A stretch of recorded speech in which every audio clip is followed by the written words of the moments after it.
you know that NASA has done research on the crucifixion of Jesus Christ, and what they found proves the Bible is true? All right, let's see it. The Bible says in Matthew 27:45, when it's talking about Jesus' crucifixion, that there was darkness in Jerusalem from the 6th hour to the 9th hour. So this would have been from about noon to about 3 p.m. And there are absolutely no data that support the notion that darkness fell over Jerusalem during this time period or any other time period near it.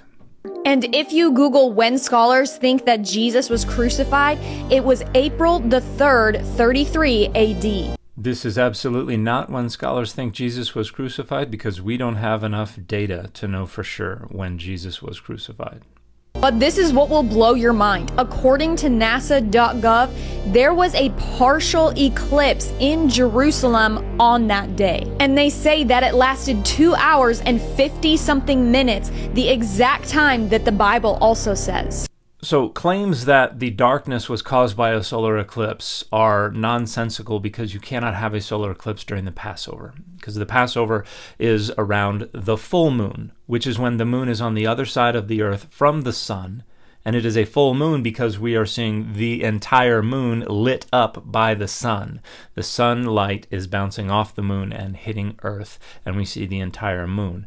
A solar eclipse only happens during a new moon, because it is when the moon is in between the Earth and the sun. That is when the sun shining on the other side of the moon casts a shadow on the Earth, and we cannot see any of the moon except for the silhouette that is crossing in front of the sun. So you cannot have a solar eclipse at the Passover.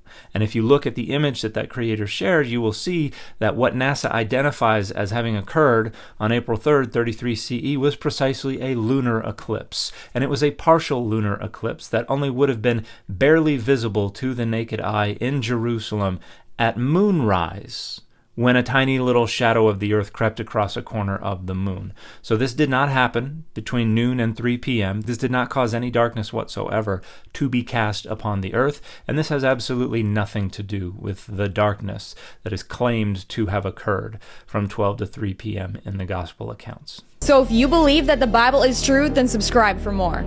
Nah, I'm good. And the fit for this video has been a Marvel ensemble.